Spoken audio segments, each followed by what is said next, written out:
Tietê chegou em Guarulhos, mais uma unidade. A cidade que tem mais de 1.300.000 habitantes e acolheu a emissora 100% oficial da Claro no canal 527 e no YouTube.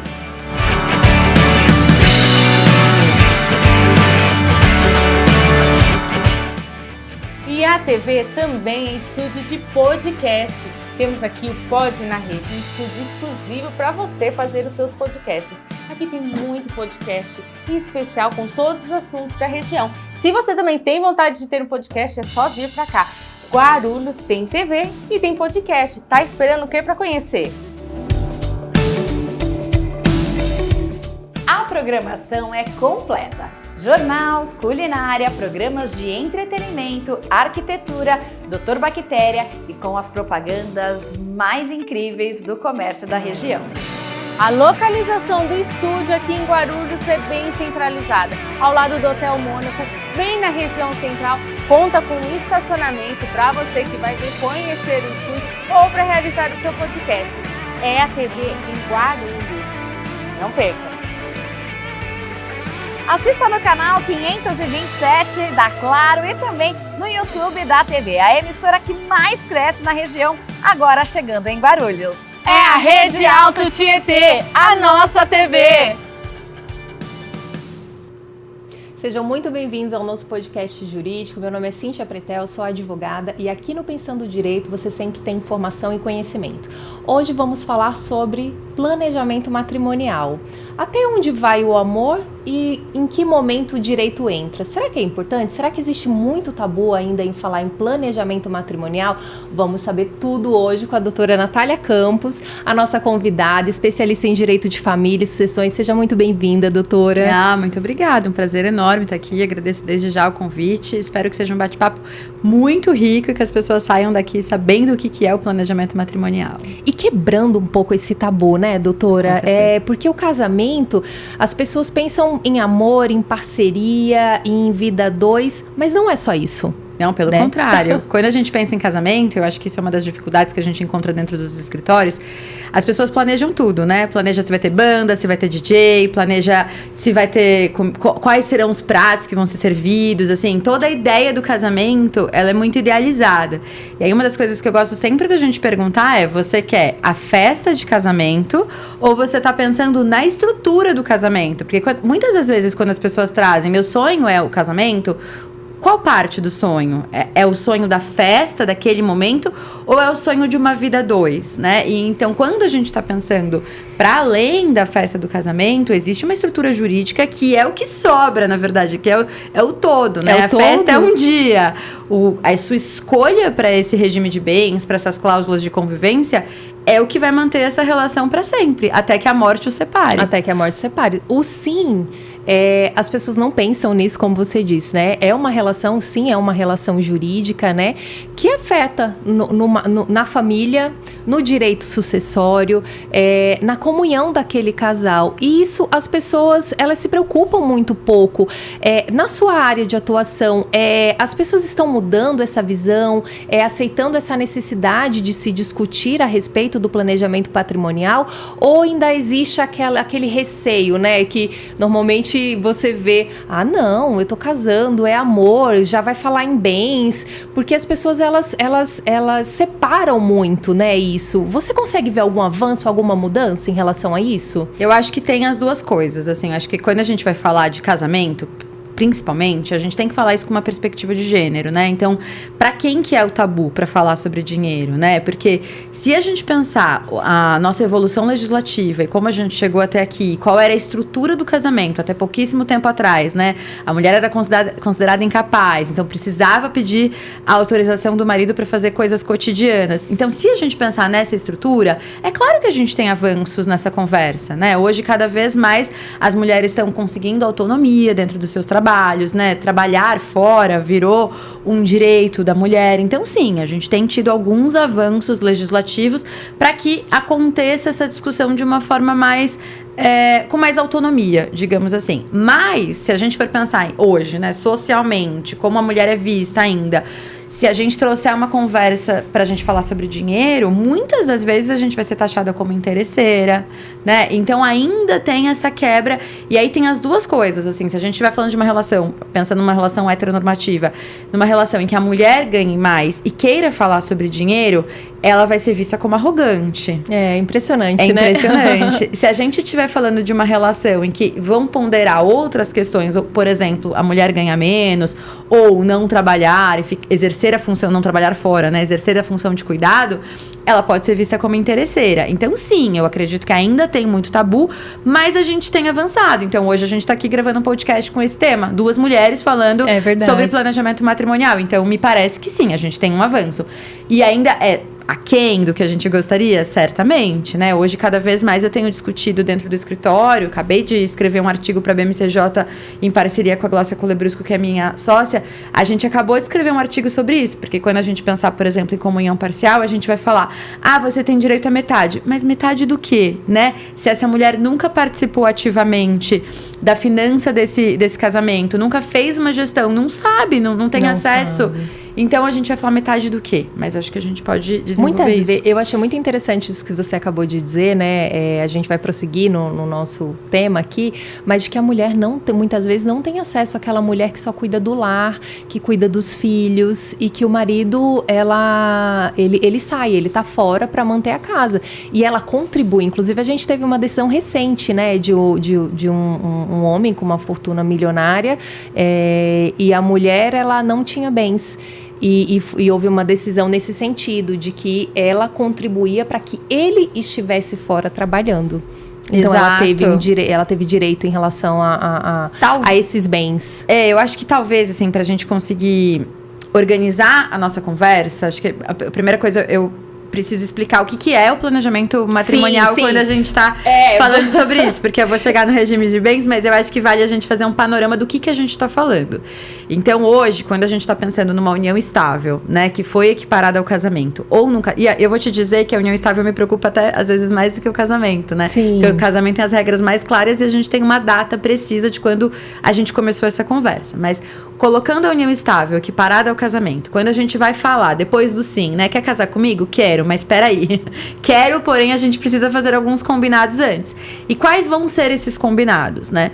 Tudo isso, quais são esses combinados? A escolha do regime de bens, as cláusulas de convivência, tudo isso é o que a gente vai chamar de planejamento matrimonial.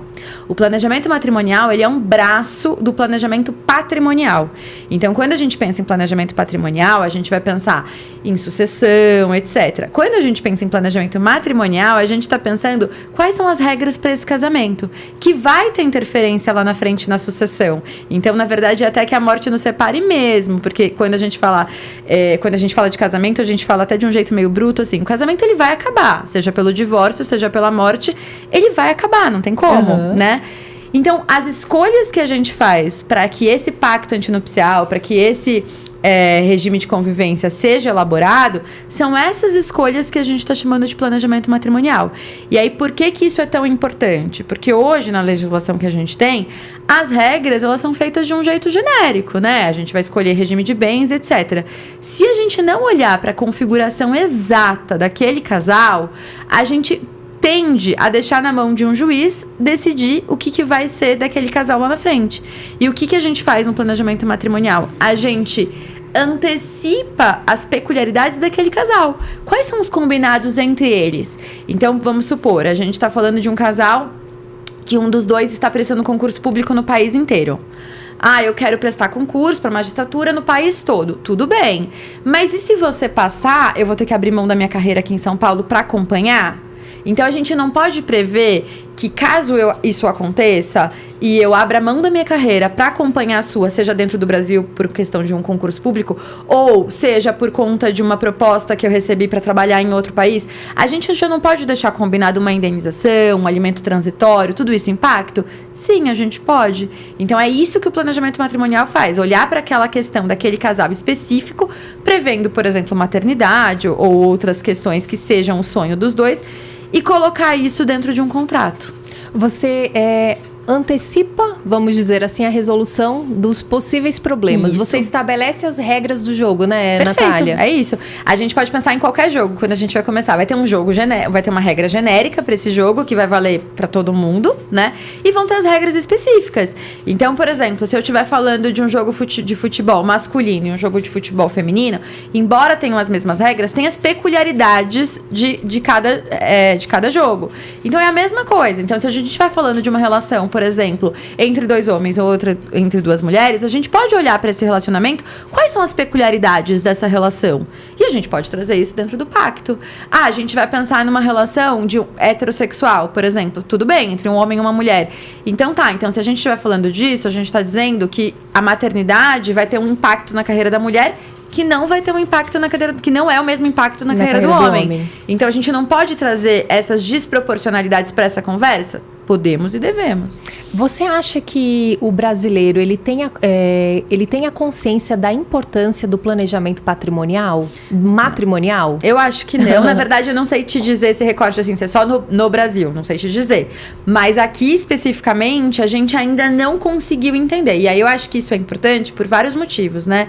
Do porquê que a gente não conseguiu entender. Primeiro, a gente tem direito das mulheres sendo conquistado, né, a passos de formiga. Então, a gente vai, desde a Constituição de 88, a gente vai falar o quanto a gente mudou e a gente avançou. Mas, assim, é muito recente, ainda assim, né? A gente está falando de 37 anos de avanços legislativos. Então, a gente vai pensar na guarda compartilhada, super recente. Os direitos das mulheres, eles são muito recentes. Então, acho que tem essa parte de estamos avançando, mas ainda não vamos falar sobre isso. Tá, mas você me perguntou do patrimonial, o que tem a ver o direito das mulheres? Tem totalmente a ver, né? Porque quando a gente está pensando sobre o casamento ainda, na configuração da regra comum, as mulheres saem em desvantagens.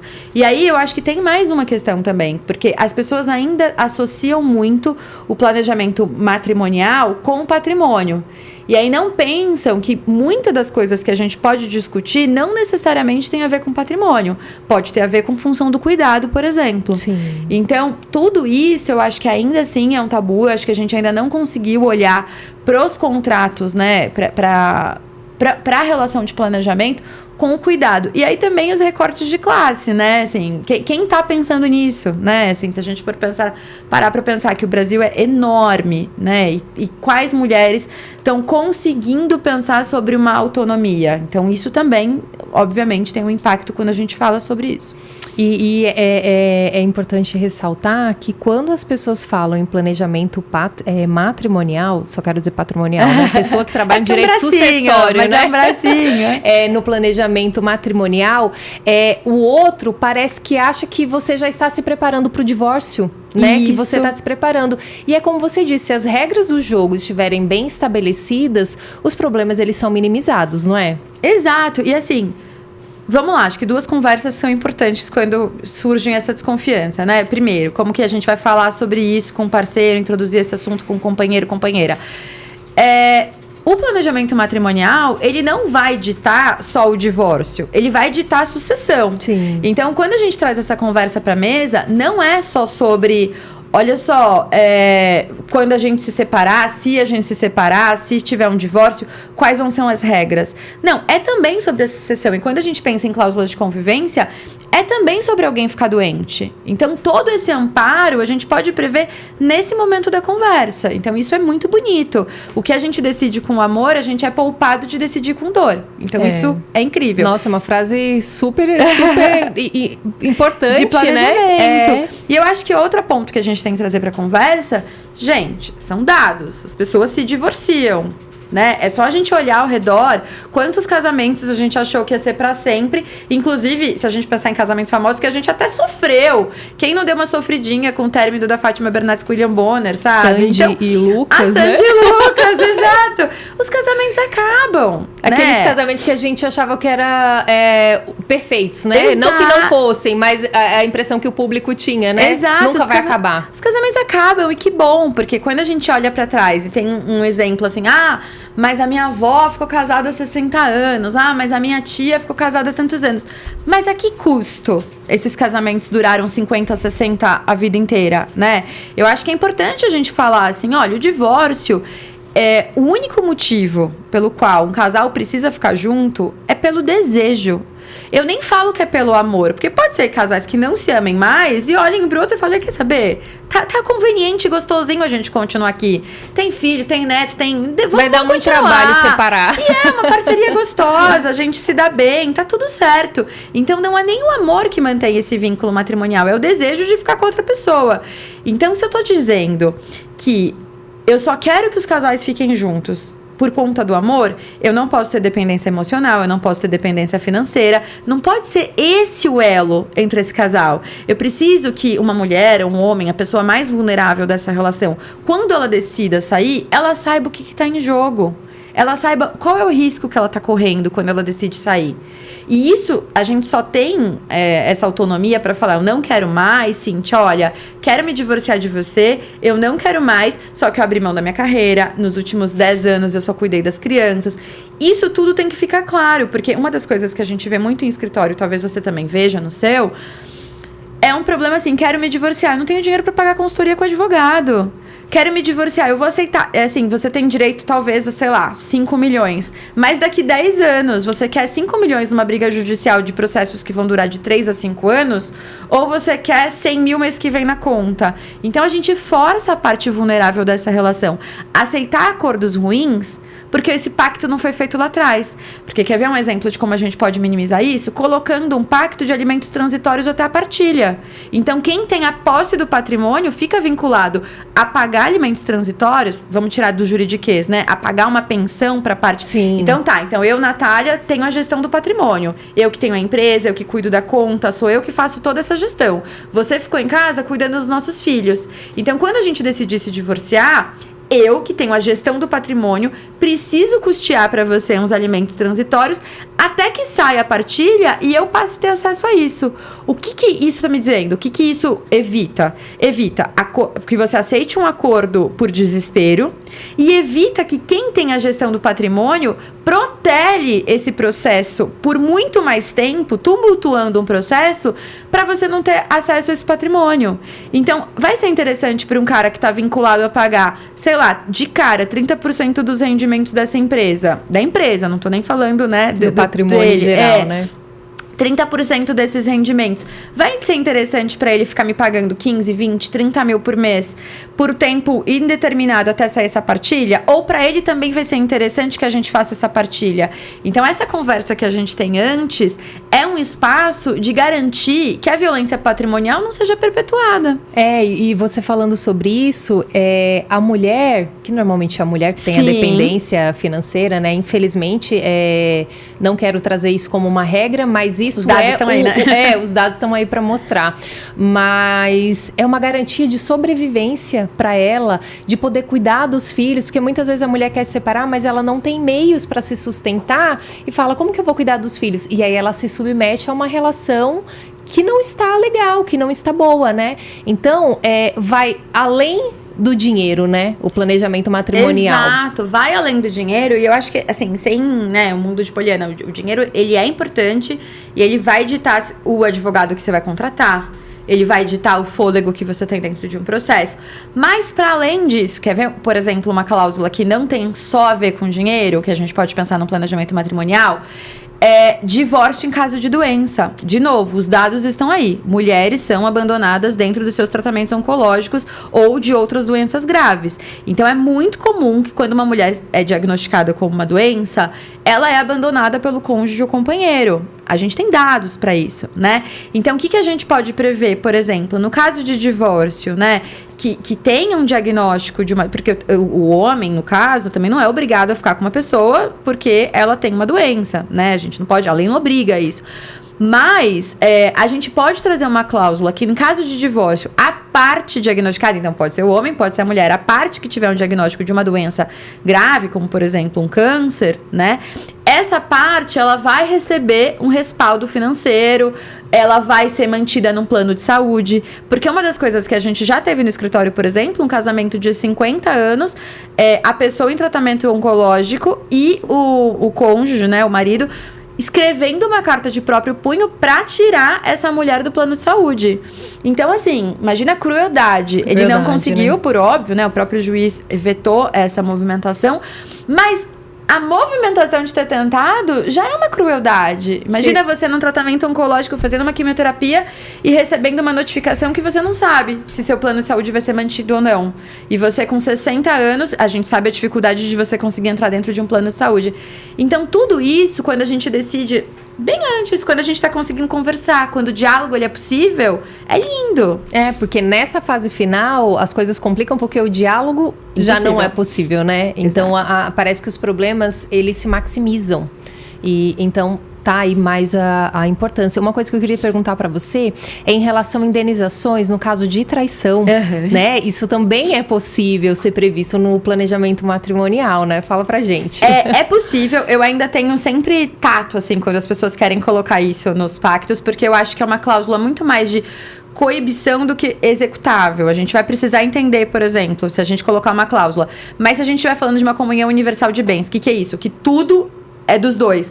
Como que a gente executaria? Da onde sairia esse patrimônio para executar uma cláusula? Então, vamos traduzir isso menos juridiquês, né? É possível. Se eu tô te falando que a gente tem um regime de bens, que é comunhão universal, tudo que é meu é seu, tudo que é seu é meu. Mesmo antes lá, herança, não existe patrimônio particular, é tudo nosso. Aí a gente coloca uma cláusula que em caso de traição, você vai ter que me pagar 100 mil reais, por exemplo. De onde vai sair esses 100 mil reais? Se o patrimônio ele é todo comum. Então, eu acho que a gente ainda tem que avançar um pouquinho em algumas discussões. E aí, também, o que seria traição, né? Uma troca de mensagem, um perfil no Tinder, só o ato consumado? Tudo isso a gente precisa especificar. Se o casal quiser colocar uma cláusula de traição, a gente precisa especificar o que é traição para esse casal, né? Porque, olha, para mim é traição troca de mensagem no Instagram. Ou, não, pra mim é traição um ato consumado. Eu preciso que tenha tido um encontro ali, né? Teve só o plano ou ele foi executado? Então, a gente precisa deixar isso muito claro. Mas, sim, é possível. E a gente pode pensar em cláusulas de indenização, não só sobre o casamento, mas a gente pode pensar em cláusulas de indenização por tempo também, né? A gente pode pensar quanto tempo a gente fica dentro dessa relação e como que isso seria... Ficou bem popular agora por conta da novela, né? Uma das meninas do Vale Tudo, a Maria de Fátima, teve um contrato que eram 2 anos, prevendo, se ela terminasse antes de 2 anos, ela não teria direito a essa indenização. Tudo isso pode ser previsto em pacto. É importante as pessoas terem a noção e a consciência, né, do quanto importante é pensar sobre esse assunto e discutir sobre esse assunto com o companheiro, né, com a pessoa que você pretende se casar. Uma coisa que eu achei muito interessante que você falou me fugiu agora na memória. Mas quando se fala em planejamento matrimonial, as pessoas atrelam muito ao planejamento sucessório. Explica pra gente quais os regimes existentes e qual a importância do planejamento matrimonial nesses regimes. Na sucessão, vamos lá. Hoje, né, por que é tão importante quando a gente fala? Porque o planejamento matrimonial, ele é um bracinho do planejamento sucessório. Quando você olha para o seu regime de bens, ele tem uma consequência lá na sucessão. Então, vamos traduzir isso para ficar menos juridiquês aqui. Quando eu escolho hoje, quais são os regimes que a gente tem? A gente tem um regime legal, que vai ser a comunhão parcial de bens. O que isso significa? O que eu tinha antes é meu, o que você tinha antes é seu. Da constância dessa união, passa a ser nosso, tá? Por que eu falei que a união estável me preocupa mais do que o casamento? Porque o casamento, a gente tem um marco de começou essa relação. Olha, no dia 16 de abril de 2005, a gente foi até o cartório e a gente começou. A união estável, a gente não tem esse marco, a menos que seja uma união estável formalizada no dia 0, mas o que acaba não acontecendo, é que a gente vai deixando rolar, né? Assim, a gente vem morar junto. E morar junto não é um requisito essencial para a união estável. A gente precisa ter outros requisitos. Sim. Mas vai misturando, eu te dou um cartão meu adicional, vai misturando, então a gente não tem o marco de quando isso começou. Então a gente tem comunhão parcial de bens, os patrimônios particulares os antigos é de cada um. E a partir desse marco, dessa data, a gente vai ter um patrimônio comum dos dois. A gente vai ter a separação total, nada se comunica, o que é meu, o que é seu, e a gente não vai ter essa comunicação. A gente tem o regime obrigatório, então hoje, se você estiver passando por um divórcio e não tiver terminado a partilha, se você for viúva e não tiver terminado o inventário, se você tiver mais de 70 anos, o que está sendo discutido já, se vai continuar ou não, já está dando uma flexibilizada aí. Então, isso também não vai comunicar nada, vai ser uma separação obrigatória, o que é meu, o que é seu, e a gente não vai ter essa comunicação.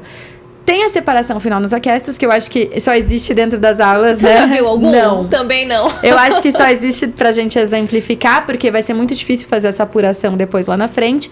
Então, basicamente, são esses regimes que a gente tem. E aí, qual é o problema? Ou a solução, a depender do que você deseja, né? A escolha desse regime vai dizer pra gente lá na frente se você é herdeira, se você é meieira. E isso vai mudar toda a configuração do nosso planejamento sucessório. E aí hoje, por exemplo, a gente tem a discussão da reforma do Código que quer tirar o companheiro de herdeiro necessário. Hoje o companheiro equiparado ao cônjuge, ele é herdeiro necessário. O que isso significa? A lei me diz quem são os meus herdeiros obrigatórios. Então, eu vou falar de cônjuge, companheiro, os descendentes e os ascendentes. Meus filhos, meus pais, enfim, meu marido ou companheiro é o meu herdeiro necessário. Hoje, da discussão da alteração do código, a gente está dizendo que o companheiro ele não vai ser equiparado ao cônjuge. Então, ele não vai ser um herdeiro necessário. Essa é uma das discussões na reforma do código. Então, eu posso, inclusive, deixar sinalizado no meu testamento, no planejamento sucessório, que caso mude, eu quero que meu companheiro seja meu herdeiro necessário, né? É uma opção pra mim. Importantíssimo, inclusive, né? Eu acho que assim, o que eu mais brinco no escritório é, gente, expressem as vontades. Conta pra gente o que você quer, entendeu? O que você quer? E aí, o regime de bens, quando a gente faz essa escolha, ele é um indicador do que eu quero. Eu tô indicando pro legislador, eu tô indicando pro juiz o que eu quero. O que eu quero lá na frente. Isso conta muito dentro do que eu escolho. E aí as pessoas às vezes confundem de, mas eu escolhi separação obrigatória de bens. Isso vai ter uma validade no divórcio. Mas na sucessão, essa pessoa vai ser sua herdeira. Né? Então, tudo isso a gente precisa explicar. E que horas que a gente faz isso? Quando a gente está escolhendo o regime de bens. Quando a gente está decidindo se a gente vai se casar ou não. Era uma outra pergunta, né? Um outro item que eu ia falar com você a respeito de como identificar qual regime de casamento é o ideal para o meu perfil. E é exatamente isso que você disse, né? Quais os meus desejos? Isso. O que eu quero? Isso vai fazer com que a gente veja qual o regime de casamento ele é adequado à relação que eu quero constituir, não é isso? Perfeito. Hoje no escritório a gente tem duas frentes quando alguém procura a gente para fazer um pacto, né? Fala assim, olha, qual é o melhor regime de bens para mim? Porque é a pergunta clássica. Se eu abrir uma caixinha no Instagram vai vir 20 pessoas perguntando a mesma coisa. E é a primeira pergunta que as pessoas chegam no escritório e falam, tá bom, mas qual é o melhor regime de bens para mim? E aí, a resposta padrão que a gente aprende na faculdade desde sempre é o famoso depende, né? O que você quer. Então, a gente tem duas possibilidades. A gente tem a possibilidade de atender uma das pessoas e fazer essas tratativas com o outro escritório que o outra pessoa, vou falar marido porque é o mais comum, mas a gente tem a possibilidade de discutir isso com a nossa cliente e o advogado da outra parte e a gente criando essa minuta em conjunto. Ou a gente tem a possibilidade de ouvir a mulher, né? No caso, ouvir uma pessoa e ela conta pra gente o que ela quer. Aí a gente ouve em outro momento essa segunda pessoa e a gente ouve o que o outro quer. E aí a gente condensa nisso numa minuta. E aí eu brinco que é a nossa bola de cristal do futuro, né? Porque às vezes o que os dois querem tá completamente fora de sintonia. Então um quer ter 3 filhos e morar no interior, o outro quer viajar ao mundo pra provar vinho. Ora, não vai... Sem filhos. Sem filhos. Então, vai ter um conflito ali, né, dos desejos. E eu acho que uma das coisas que são importantes quando a gente tem essa conversa de qual é o melhor regime de bens. Primeiro, a gente precisa entender o que vocês querem. A partir do que você quer... Por exemplo, hoje mesmo, antes de vir pra cá, eu fiz uma consultoria de uma pessoa que ela é CLT e o futuro marido, né, o noivo, é empresário. O que a gente tem de problema aqui nessa configuração? Os empresários, eles têm muita mais fluidez nos patrimônios. Ele vende, ele compra dentro da empresa, tal, etc. E são coisas que ela nem vai ficar sabendo o que está acontecendo, né? Isso tudo vai acontecer dentro da empresa. E ela assume um risco de uma ação de trabalhista, por exemplo, né? A depender depois que tiver a desconfiguração da personalidade jurídica, etc., pode atingir o patrimônio dela. E os benefícios que ela tem, sendo CLT, como FGTS, bonificações, etc., eles comunicariam. Então, se a gente não fala nada, a gente só casar, a gente tem um desequilíbrio dentro dessa relação enorme, porque a gente está falando de uma atividade empresarial que ela pode ser afetada pelos riscos e que muito dificilmente ela vai conseguir rastrear todo esse patrimônio num caso de divórcio. E a gente está dizendo que os benefícios dela comunicariam. E ela não tem risco, a princípio, porque a gente está falando de uma pessoa CLT. Então, olha como fica desproporcional essa conversa. Então, trazer tudo isso. Qual é o melhor regime de bens? Me conta o que você quer. Me conta o que você quer, que aí, a partir daí, a gente desenha o melhor regime de bens. Por exemplo, era muito comum, eu vi isso várias vezes, assim, mulheres que têm uma grana a mais que o cara, tal. Então eu quero casar em separação total, porque eu ganho mais, etc. Sim, seria uma possibilidade. Mas e se você engravida? E aí, como que vai ficar isso? Porque o cara vai continuar construindo uma carreira e um patrimônio e você optou por casar em separação total. Será que esse regime de fato vai te beneficiar? Né? Em que momento da sua vida você tá? Não, eu quero casar em separação total porque eu não quero ter filho, não cogito, inclusive, né, enfim, já tomei todas as providências necessárias para isso. É uma opção? Sim, tudo vai depender em que momento você tá na sua vida, né? E a perspectiva de futuro em relação à carreira, né? Exato. Dos dois.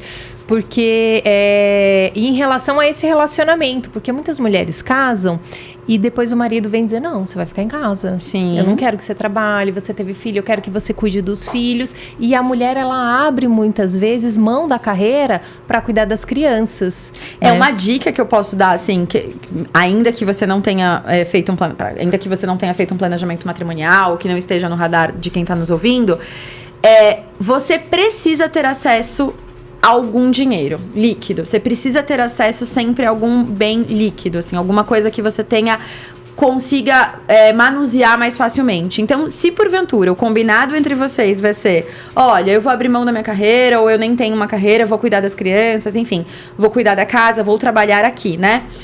Esse trabalho, ele precisa ser discutido a remuneração. Então, se você vai discutir, e não é aquele dinheiro que ele vai te dar um cartão para você ir no mercado. Não, isso é outra coisa, né? É um dinheiro que você tenha numa conta sua e que você consiga ter acesso se você precisar. Quando a gente está falando de planejamento matrimonial, isso também pode ser discutido. Porque quando a gente discute função de cuidado, né? E ser precificado, ser remunerado esse cuidado, não é só, porque às vezes as pessoas a gente já atendeu uma mulher no escritório, por exemplo, que ela falou, gente, eu posso ir hoje no shopping e comprar todas as bolsas da Gucci que eu quiser, porque eu tenho um cartão adicional dele que não tem limite. Só que na medida que ela verbalizaria, quero divórcio, acabou, esse cartão é cancelado imediatamente. Entende? Então, o que ela fez?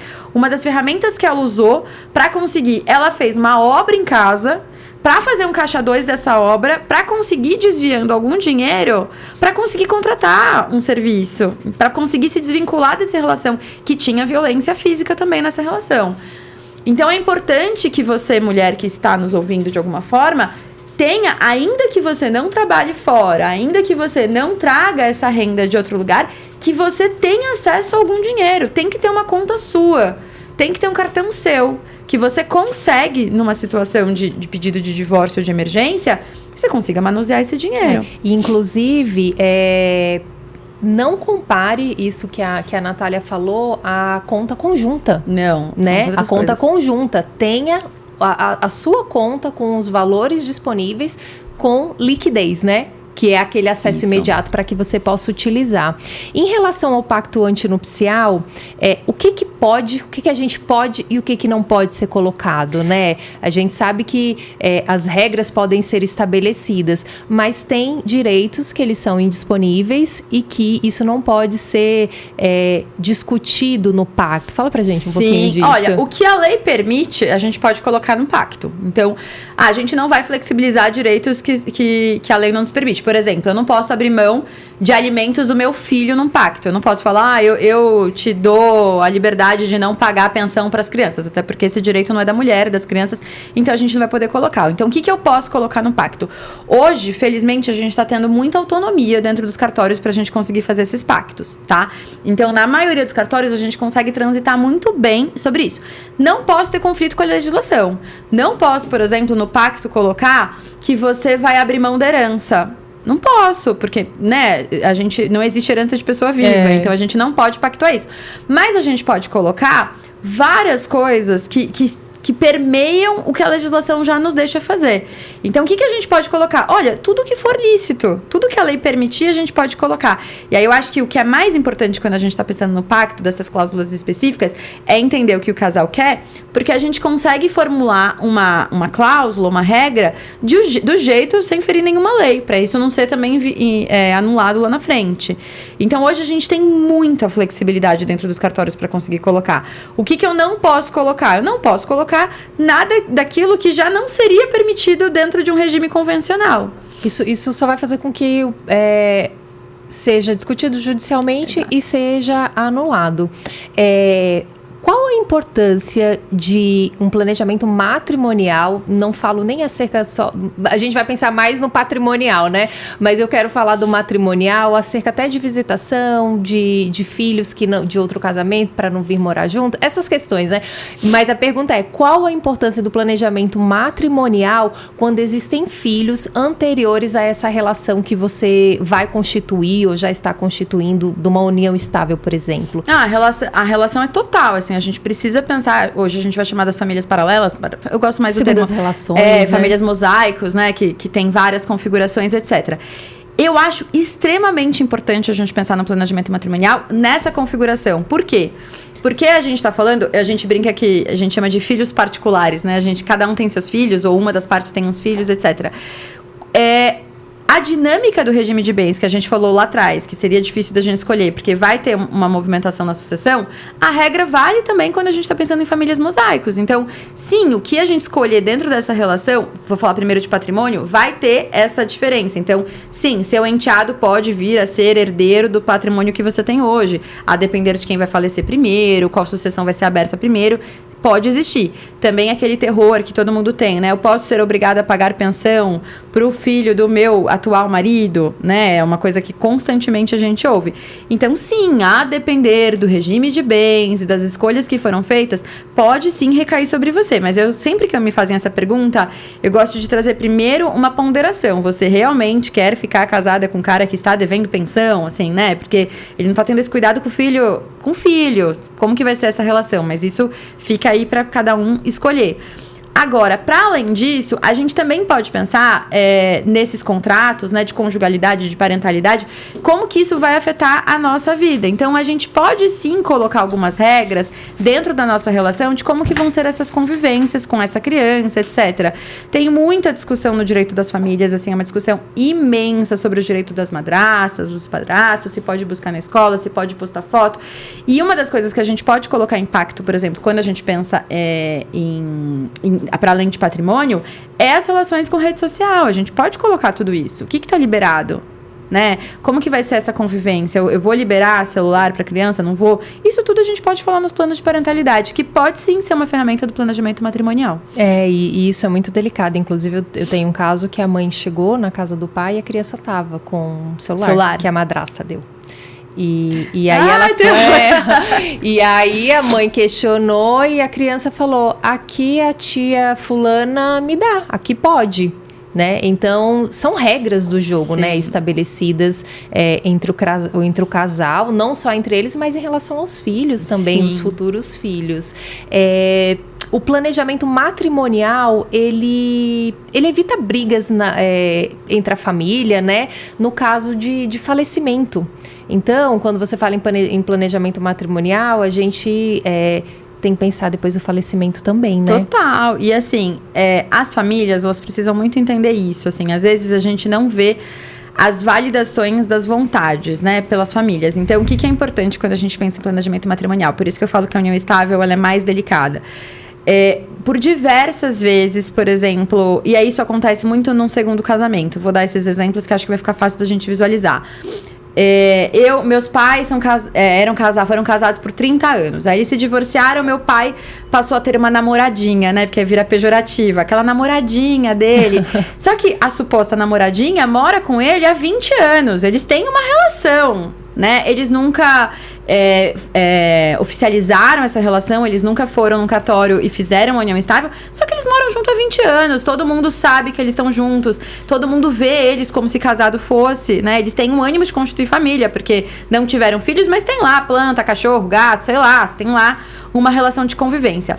Aí meu pai vem a falecer, e aí eu vou questionar, eu vou falar, não, mas ela era namorada, ela não era companheira, ela não vai ter direito à herança.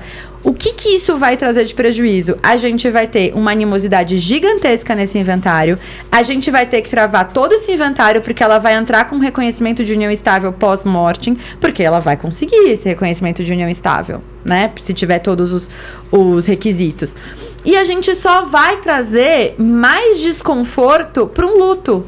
Então, enquanto eu tinha que estar vivendo só, entre muitas aspas, a perda do meu pai, eu vou estar vivendo a perda do meu pai discutindo com a tal da namoradinha. Então, como que a gente poderia ter evitado tudo isso? Se meu pai, em vida, tivesse sentado... Meus pais são casados, tá? Só exemplo. Se meu pai, em vida, tivesse ido com a companheira até um cartório e oficializado, dizendo, isso aqui que a gente tem é sim uma união estável. Então, sim, evitar muita discussão na sucessão quando a gente traz a questão para aqui e agora. A gente traz essa conversa para o presente. E aí, todas as vezes que as pessoas me procuram, acho que você também, no planejamento sucessório, para a gente organizar, né, não matrimonial aí na sucessão, eu acho tão bonito esse cuidado que você está tendo, não sobre patrimônio, porque o patrimônio ele vai ser dividido como a lei diz e acabou. Uma hora vai acabar essa briga. Mas você antecipar um cuidado de você saber o perfil de cada filho que você tem. De você saber o que cada um... eu acho tão bonito. Esses dias eu estava escrevendo um codicilo. Para quem não sabe, codicilo é uma ferramenta do planejamento sucessório. Quando a gente não está falando de patrimônio de alto valor, né? A gente está falando de um livro, um disco, uma foto. E aí, quando eu li o que a pessoa deixou para cada filha, eu falei, gente, isso aqui é de um cuidado, é de uma delicadeza, sabe? É de você, em vida, escolher deixar afeto para sua sucessão, que às vezes vale muito mais do que qualquer patrimônio que você poderia ter deixado. É uma palavra de direcionamento, isso é lindo demais. É muito bonito e é importante porque... Eu sempre falo, o planejamento sucessório é um ato de amor, porque as pessoas, igual o planejamento matrimonial, elas têm um tabu de falar de planejamento sucessório. Muito. O filho, muitas vezes que vem conversar, ou a esposa com o marido, ou o marido com a esposa, você já quer que eu morra? Né? E não é um ato de amor, né? Evita brigas dos filhos, com o cônjuge, entre os filhos. Então, é um ato de amor. Eu sempre falo isso, gente. Planejamento sucessório é um ato de amor. Totalmente. Você já teve algum caso, se deparou com algum caso em que a ausência de planejamento matrimonial trouxe prejuízos à relação familiar, ao convívio da família? Você tem vários. Algum caso? Vários, né? Eu tenho vários, porque como no escritório a gente faz família, né? Quando a gente pega divórcio, a gente consegue visualizar claramente que esse divórcio, ele tá sendo muito mais caótico, porque lá atrás faltou um planejamento. Então, eu vou dar um exemplo aqui de um caso que vai ficar bem evidente. Na pandemia, tudo aconteceu na pandemia, Tudo aconteceu na pandemia. Na pandemia, a gente tem milhares de exemplos. Mas na pandemia, um casal que já tinha uma união estável ali, informal, tal, etc. Um olhou para o outro e falou assim, olha, eu tô com muito medo de morrer. Um casal homoafetivo falou, tô com muito medo de morrer, porque se eu morrer, quem vai ser minha herdeira é minha irmã. E eu, assim, não quero que ela seja minha herdeira. Então, vamos registrar essa nossa união estável? E aí, eles foram até o cartório, fizeram um registro de união estável. E aí, por algum motivo, assim, algum delírio das partes, eles falaram, e se a gente fizer uma comunhão universal de bens? E aí, fizeram a comunhão universal de bens. Qual que era o problema disso? Aí, corta, né? Passaram-se muitos anos, pós-pandemia, etc, etc. Veio o divórcio. De um lado, a gente estava falando de um patrimônio muito mais alto e de outro, a gente estava falando de um patrimônio que era doado, que não era comunicável. Então, claramente, esse pedido, ele foi desconfigurado por uma falta de conversa. E aí, nesse meio do caminho, tem adoção de filho, tem um monte de coisa. Então, você percebe que a gente vai pondo várias camadas de problema numa coisa que lá atrás a gente poderia ter conversado e falado: olha, a gente só fazer um testamento. Você não quer que sua irmã seja tua herdeira? Faz um testamento, tá tudo bem. Ela não é herdeira necessária, Exato, mas assim, a falta do planejamento e a falta da orientação jurídica, ela vai virando uma bola de neve. E aí, isso é uma coisa que é importante, Cíntia, a gente falar. Não necessariamente você vai consultar um advogado e você vai querer fazer uma super minuta. Não necessariamente isso vai acontecer. Pode ser que você consulte um advogado e fale: tá bom, eu quero uma comunhão parcial de bens mesmo e tá tudo certo. O que é mais importante é você ter consciência da escolha que você tá fazendo. Isso é o mais importante. E isso que você falou me lembrou da necessidade de você contratar um advogado especialista, né? Não, total. Total, porque ele vai conhecer as nuances. Eu sempre falo aqui no podcast: você quebra o dedo do pé, você não procura um oftalmo, né? Ou um neurologista, está com problema no olho, você não procura um gastro. E aí a necessidade, porque aquele profissional especializado, ele vai conhecer as nuances daquela área. Sempre digo, não chamem a Cíntia para direito penal. Exatamente. A Cíntia não vai gostar dessa área, né? E tem um mito, né? Que assim, desde a faculdade a gente ouve que direito de família todo mundo faz. Parece que é uma área que todo mundo quer transitar, que todo mundo... Só que tem todas as peculiaridades do direito de família, inclusive a perspectiva de gênero, que ela precisa ser olhada com muito cuidado. Senão, sim, vai se atropelar, assim. E aí, você falou do direito penal, eu acho curioso, porque... se alguém me perguntar por que esse viaduto caiu, por exemplo, eu vou te dizer, eu não faço a menor ideia por que esse viaduto caiu. Porque assim, eu não sou engenheira, nem arquiteta, eu nunca poderia laudar. Só que no direito de família e no direito penal, todo mundo tem uma super opinião. Eu fico mega impressionada como é só morrer alguém e abrir inventário ou testamento. Todo mundo é parecerista do testamento do Gugu. E assim, ninguém teve acesso ao testamento, né? Ninguém conhece as peculiaridades da família, das relações, que surgiu uma outra relação, né? Não, ninguém sabe. O processo é segredo de justiça, mas todo mundo tem uma super opinião a respeito. É verdade. A gente já tá chegando ao final do nosso programa. A gente ainda teria muito assunto para conversar. O bate-papo fluiu muito e foi muito gostoso até aqui. Eu tenho certeza que todo mundo que tá nos acompanhando tá...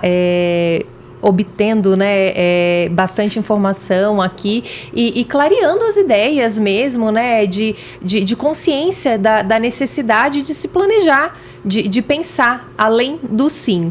E aí, a minha última pergunta para você o que os casais devem pensar antes de dizer o sim? O que eu quero pra essa relação? Eu acho que a maior pergunta, assim, antes de eu dizer o sim, eu acho que a gente tem que fazer um ajuste de expectativa. O meu sonho é a festa de casamento ou o meu sonho é a convivência, é o dia a dia? Porque se for a festa de casamento, você já se prepara só pra fazer essa festa. Mas se é o dia a dia... Vamos procurar um advogado? Vamos conversar? Porque as conversas são difíceis, mas eu falo sempre, gente, o casamento é o espaço da conversa difícil. Se você tá se casando, várias vezes as pessoas procuram a gente no escritório e falam assim: mas eu tô com medo de ter essa conversa com ele. Aí eu falo: mas você quer casar com alguém que você tenha medo de conversar? Qualquer assunto, Qualquer assunto. Porque o casamento tem que ser esse espaço, assim. Por exemplo, você pode ter um filho e você pode ter um filho... com uma síndrome, você pode ter outra função de cuidado. Se você não tá conseguindo ter uma conversa difícil agora sobre regime de bens, por exemplo, imagina sobre pais idosos que estão demandando, sobre criação de filho. Tudo isso vai acontecer enquanto você estiver casado. Então, sim, a gente precisa ter essa conversa. Doutora, fala pra gente as suas redes sociais, como as pessoas podem te encontrar, acompanhar as suas postagens, né, os seus conteúdos. Fala pra gente. Claro, vamos lá. Eu vou deixar uma dica primeiro de um filme que chama Fair Play, tem no Netflix, que acho que dá pra vocês medirem um pouquinho a temperatura do que a gente fala de planejamento matrimonial com perspectiva de gênero. Então fica essa dica. O meu Instagram é Natália, com TH, de Campos, com 2 S no final. E o Instagram do escritório é ccc.advogadas. Caso queira agendar aí, a gente tá sempre disponível pra ter essa conversa e a te ajudar a estruturar esse pacto. Muito obrigada pela presença, pela sua disponibilidade. Foi um prazer te receber aqui. O nosso podcast jurídico chega, né? O nosso podcast Pensando em Direito chega mais ao final. final aqui desse episódio. Eu espero que esse bate-papo tenha trazido informações e que vocês consigam refletir acerca do tema, né? Planejar o casamento não significa desconfiar do amor, significa você fortalecer a relação e evitar brigas futuras. Até a próxima quinta-feira. Obrigada. Obrigada.